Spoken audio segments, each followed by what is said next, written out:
डाल दो। मैली वाली जी, शुरू कर रहे हैं। धन्यवाद साथियों, आज ये एक बड़ी रोचक प्रेस वार्ता है आपके सामने। आपके सामने एक ऐसी वॉशिंग मशीन है जिसके विषय में हमारे साथी जयराम रमेश जी अक्सर चुटकी लेते हुए बात करते हैं कि साहब एक वॉशिंग मशीन में कोई गया और साफ हो गया। आज वो बहुचर्चित वॉशिंग मशीन आपके सामने है। हमारे कपड़ों पर कभी सब्जी के, चाय के दाग लग जाते हैं। चाय बोलते ही थोड़ा डर भी लगता है, लेकिन चलिए। तो कई बार महंगे से महंगा वॉशिंग पाउडर भी उस दाग को नहीं छुड़वा पाता। लेकिन अब मार्केट में एक ऐसी वॉशिंग मशीन आ गई है और एक ऐसा वॉशिंग पाउडर आ गया है। यह है उस वॉशिंग पाउडर का नाम, मोदी वॉशिंग पाउडर। जिद्दी से जिद्दी दाग हो, चाय का दाग हो, सब्जी का दाग हो, किसी भ्रष्टाचार का, रेल घोटाले का, खेल घोटाले का, निर्माण घोटाले का, सिंचाई घोटाले का, कोयले घोटाले का, चिटफंड का, कोई दाग हो, ये मोदी वॉशिंग पाउडर और ये बीजेपी की वॉशिंग मशीन, ये आपके सामने लाना आवश्यक था। देश जानना चाहता था, सब जानना चाहते हैं साहब ये कौन सी वॉशिंग मशीन आ गई मार्केट में, और इसकी कीमत मैं आपको बताता हूं, घबराइएगा मत सुनकर। 8,552 करोड़ की ये वॉशिंग मशीन है। ये इलेक्टोरल बॉन्ड से जो पैसा आया था, 8,552 करोड़ की वॉशिंग मशीन जिद्दी से जिद्दी दाग छुड़वाएगी। आप भी खरीद लीजिए, काम आएगी। कितना ही पुराना दाग हो, वैसे ये 10 साल पुराने दाग धोने में बड़ी एक्सपर्ट मानी जाती है। 2014 से पहले के जितने दाग हो, ना केवल ये तेजी से सफाई करती है, आप बहुत हैरान होंगे जानकर, इसमें एक स्पिन का बटन भी है। स्पिन, वो स्पिन का बटन अगर आप दबा दें तो फिर कोई घोटालेबाज वो राष्ट्रभक्त बन जाता है, स्पिन हो जाता है पूरा गोल। जो कल तक घोटालेबाज था आज वो राष्ट्रभक्त बन जाता है, ईमानदार हो जाता है। ये दूसरा बटन है, स्लो बटन। आप देखिएगा ध्यान से। स्लो बटन क्या है कि किसी जांच को धीमा करना हो, उससे पहले बात कर लो, बीजेपी में आ जाओ साहब, सब ठीक हो जाएगा, वो हाँ सोच रहा हूं कहेगा तो स्लो बटन में चला जाएगा, तो जांच धीरे हो जाएगी, कार्रवाई ढीली पड़ जाएगी, फाइल कहीं नीचे ईडी के ऑफिस में या सीबीआई के ऑफिस में कहीं नीचे चली जाएगी। यह इस मशीन का चमत्कार है, यह इस मशीन का जादू है, इसीलिए इसको जादुई मशीन कहा जाता है। फिर जब तक इस वॉशिंग मशीन में, अरे वो डालिए ना, ये वाली टी शर्ट जाती है, पहले देखिए इस पे जो लिखा हुआ है आप पढ़ रहे हैं, अब मैं इसमें ये डलवा रहा हूं, अरुण जी इसके अंदर डालिए और देखिए क्या निकल कर आता है। वहां भी दिखाइए, अच्छी तरह दिखाइए, पढ़िए इस पे क्या लिखा है भाई, उधर भी दिखाइए, सब जगह मांग है इस मशीन की। देखिए इस मशीन की कितनी मांग है। अब इसके अंदर डालेंगे अरुण जी, अरुण जी अब डाल दीजिए, सबने देख लिया। देखना क्या बोल रहा है, बोलो प्रेस कॉन्फ्रेंस जी। अब देखिए इसके भीतर से बटन दबाओ ना, स्पिन वाला दबाओ, सारे बटन दबाओ और निकालो, देखो क्या निकलता है।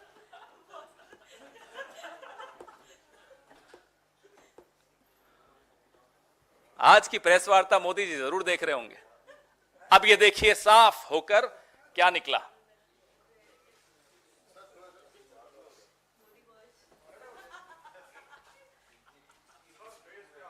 कोई बात नहीं, मेरा फेस इंपॉर्टेंट नहीं है, ये टी शर्ट इंपॉर्टेंट है। देख लिया आपने, तो ये जादू आपको दिखाया। आज की प्रेस वार्ता से पहले एक खबर छपी कि श्री प्रफुल्ल पटेल के खिलाफ सीबीआई ने मामला बंद कर दिया। आज से कुछ महीनों पहले प्रफुल्ल पटेल जी ने एनसीपी को तोड़ा, भाजपा के इस वॉशिंग मशीन के गठबंधन में शामिल हुए। इस वॉशिंग मशीन के अंदर गए और बाहर यूं निकल कर आ गए। यह प्रफुल्ल पटेल जी के साथ हुआ। ऐसे 21 उदाहरण हैं, अभी आपको मैं प्रेस रिलीज में दे रहा हूं। 21 उदाहरण। हिमंता बिस्वा शर्मा है, उसमें नारायण राणे है, उसमें अजीत पवार है, उसमें हसन मुशर्रफ है, उसमें छगन भुजबल है, उसमें अब अशोक चौहान जी भी उसमें। और आपको मैं एक एनेक्सर दिखाऊंगा। यह भाजपा ने आरोप प्रफुल्ल पटेल पर लगाए थे। ये देखिए, ये क्या आरोप थे? ये आरोप थे कि एयर इंडिया को लीज पर हवाई जहाज लेने की कोई जरूरत नहीं थी, लेकिन प्रफुल्ल पटेल जी ने, मंत्री जी ने जबरदस्ती फाइल मूव की और लीज पर, पट्टे पर हवाई जहाज लिए, जिससे 3000 करोड़ से ऊपर का नुकसान हुआ। और वो पैसा आरोप लगाया गया कि हमें मिला यूपीए की सरकार में। हमने उस वक्त सीएजी, क्या नाम है उनका, आजकल तो सीएजी के नाम भी लोगों को याद नहीं रहते, लेकिन उस वक्त के सीएजी का नाम तो सबको याद है, विनोद राय हुआ करते। कठपुतली थे, डोर जिसके हाथ में थी आज वो सत्ता में है। तो सीएजी ने अनाप शनाप लंबी चौड़ी उसमें टिप्पणियां की, आप लोगों ने खूब चलाई वो टिप्पणियां, और उन सब रिपोर्ट्स का लाभ लेते हुए आज नरेंद्र मोदी जी इसके ऊपर सवार होकर बैठे।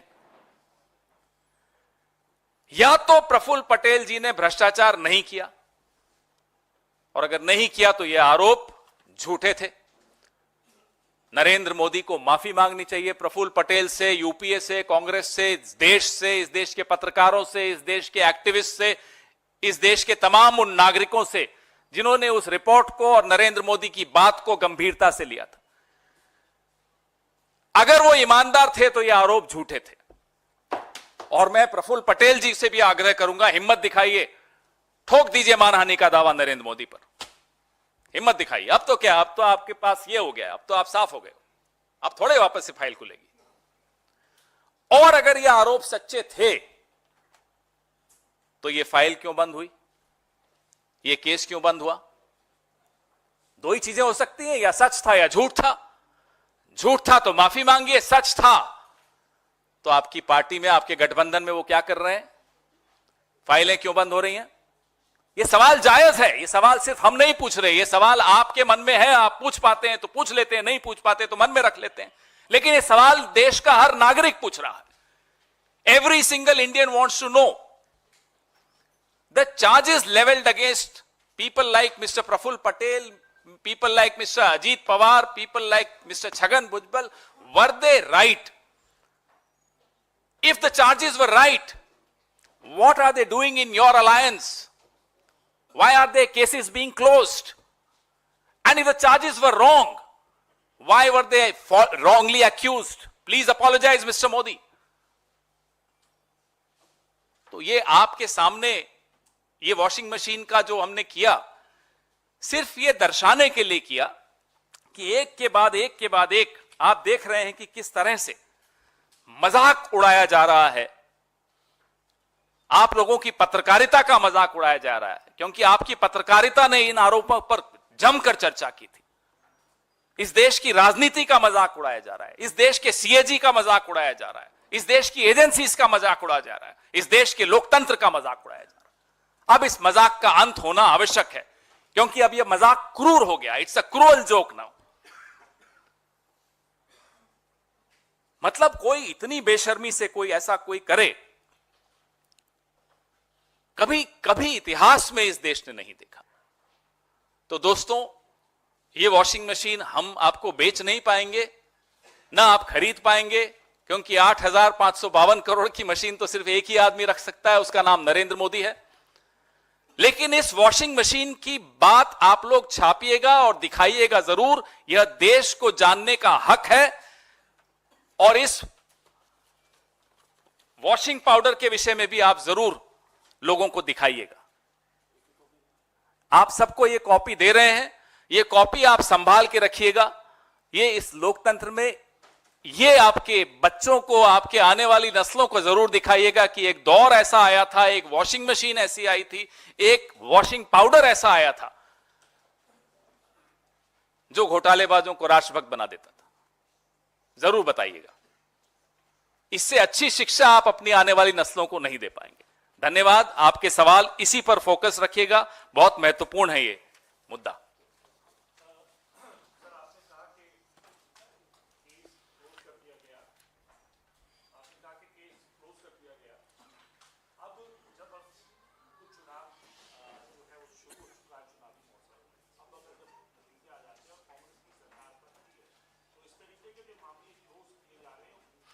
मुझे सिद्धार्थ जी एक बात बताइए, 2019 की बात है, मुझे अभी याद आई, भाजपा ने, और मुझे हैरानी होती है प्रफुल्ल पटेल जी पर कि वो क्यों ऐसे बर्दाश्त कर रहे हैं। 2019 में भाजपा ने इतना घिनौना आरोप प्रफुल्ल पटेल जी पर लगाया कि वो 1993 के मुंबई बम धमाकों के आरोपी इकबाल मिर्ची के साथ एक संपत्ति सौदे में शामिल थे। बड़ी डिबेट्स हुई, मैं खुद गया कई डिबेट्स में। कैसे बर्दाश्त कर रहे हैं वो? सिर्फ इस एक टी शर्ट के लिए तो नहीं बर्दाश्त कर रहे होंगे। कारण क्या है वो बर्दाश्त कर रहे हैं? इतना बड़ा आरोप कोई मुझ पर लगा दे तो मैं तो 10 अदालतों में जाऊंगा। अब मैं भारतीय जनता पार्टी से यह जानना चाहता हूं, क्या वो आज भी इकबाल मिर्ची वाली बात पर कायम है? क्या प्रफुल्ल पटेल जी की इकबाल मिर्ची से कोई संबंध था? संबंध था तो प्रफुल्ल पटेल जी का नरेंद्र मोदी से क्यों संबंध हो गया? और नहीं था, माफी मांगे। हम चुनाव के बाद क्या क्या करने वाले हैं वो आप देखेंगे, रोज आपको ब्रेकिंग न्यूज देंगे। और ये अधिकारी जो इनकी कठपुतली बने हुए हैं, ये भी आज कान खोल कर सुन लें, एक एक को कटघरे में खड़ा किया जाएगा। वो कितना ही आला अधिकारी हो, किसी भी एजेंसी का अधिकारी हो, जिस तरह से इस देश में मजाक बनाया जा रहा है एजेंसीज का, वो हम बर्दाश्त नहीं करेंगे। सरकार बदलने दीजिए, बहुत कुछ बदलेगा।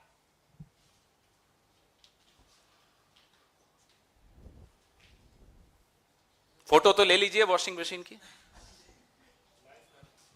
और इस पे कोई सवाल हो तो आपका बिल्कुल पूछिएगा। आपने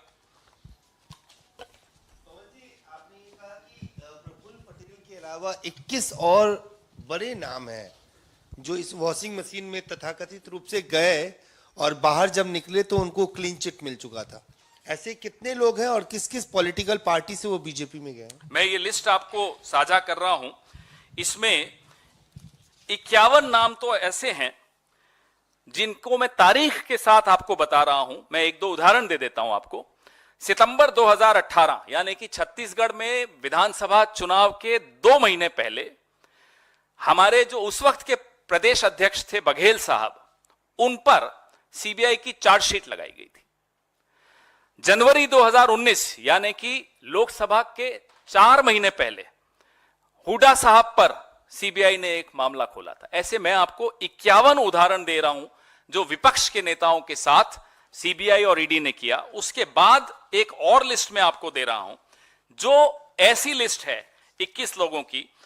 मुकुल रॉय से शुरू होती है जो टीएमसी से फिर चले गए, तो सीबीआई ने जो नारदा और शारदा स्कैम था उसका क्या किया पूछ लीजिएगा। शुवेंदु अधिकारी नंबर 2, नंबर 3 हिमंता बिस्वा शर्मा, नारायण राणे, मिथुन चक्रवर्ती, सोवन चैटर्जी, वाईएस चौधरी, सीएम रमेश, अजीत पवार, हसन मुशरिफ, प्रफुल्ल पटेल, छगन भुजबल, फिर 2 और हैं वाईएस जगन मोहन रेड्डी, वी विजय साई रेड्डी। ये सारे उदाहरण आपके सामने हैं। आप ये देखिएगा कौन सी पार्टी के हैं, आपको खुद सारे जवाब मिल जाएंगे। ये लिस्ट भी मैं संजीव जी से आग्रह करूंगा कि ये सारा आपको अभी भेज देंगे।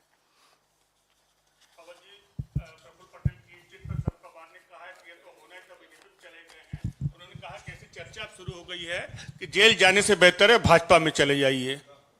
बिल्कुल, और हम सब ये सवाल हमारे मन में है, और प्रफुल्ल पटेल जी हिम्मत दिखाएंगे तो उनके मन में भी है, और मुंह पर भी लाएंगे ये सवाल कि साहब मैं अगर ईमानदार था तो मेरे पर आरोप क्यों लगे, और मैं अगर बेईमान था तो अब मेरे को क्लीन चिट क्यों मिली। एक लाइन का सवाल है, ये सबके मन में है।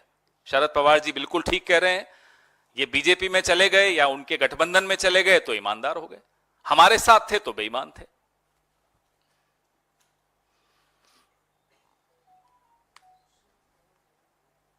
वेयर आर दोस चैनल्स जो वो सीएजी रिपोर्ट्स बहुत दिखाते थे, आज कोई पूछ नहीं रहा है इस बारे में।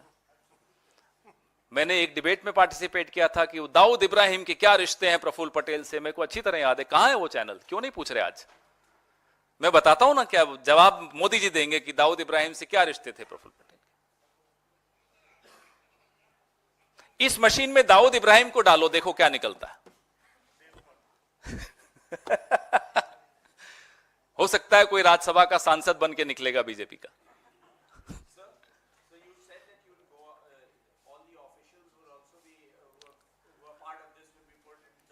No one. If India bloc comes to power, will you also go after these politicians who you are saying that have gone to the BJP and their past record has been? Well, we have always maintained that all these so-called scams which the BJP spoke about were fake. All the so-called reports that the so-called CAG called Minister Vinod Rai, who was a puppet in the hands of the current regime, were fake. But we'll definitely go after every single officer of these agencies who has willingly become a party to undermining our democracy and our constitution. No one will be spared. Thank you.